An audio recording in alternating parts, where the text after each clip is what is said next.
So we got the OBD 11. We're able to do some pretty awesome things. Did the sweeping needles, which is whatever, you know, it's nice. I activated the windows. So as you see, you can, you know, holding the lock button, it'll close the windows now. Holding the unlock button, it should open all the windows. And if you have a sunroof, I don't, but it should also open the sunroof when you do that. So it should open and close the sunroof with the same functionality. The first thing you're going to do when you after you've set up your car, you've connected to the OBD 11 and you opened up the screen, is you're going to run the scan. Run the scan, it'll scan every single system that your car has. This is at an 8 times speed. It does take a while, so make sure either your car has to be in accessory mode and you don't have the engine running while it's doing the scan, but it'll tell you exactly what's going on. And if I was really troubleshooting any of these issues, I would go ahead and reset it and see what comes back up. But you can also just generate a log for yourself and email it to yourself directly so that you can have it stored away on your computer somewhere to reference later. The next thing you're going to do is, as you see here, which is really sped up because it takes a while, is to run a full backup.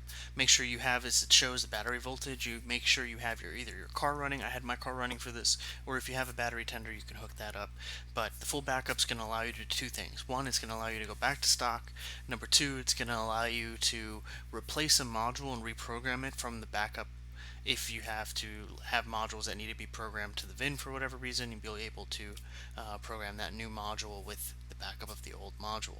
So if you have all your modules working and you have a full backup of the modules, it'll help you like for down the road if you ever have any issues.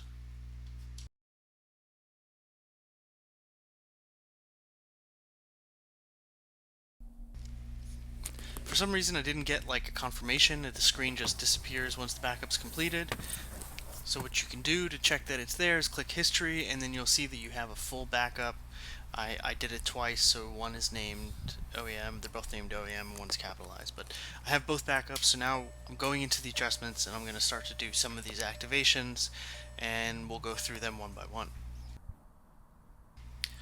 The first thing I tried to do was to activate the fog lights with the high beams, and it wouldn't actually work, and I couldn't figure out what was going on. But then I realized what you needed to do, at least with the Atlas, is you have to open the hood before the car will accept any coding activations. So if it's not working for you, make sure your hood's open. The Windows function with remote is the next awesome thing. So if you do the remote, it'll if you hold the unlock button on your remote, it'll open the windows, but you won't be able to close the windows with the lock button for some reason. You should be able to close the windows with the lock button. So now if you activate this, you'll be able to hold the lock button and close your windows. And if you have a sunroof, it should work to open and close the sunroof just the same.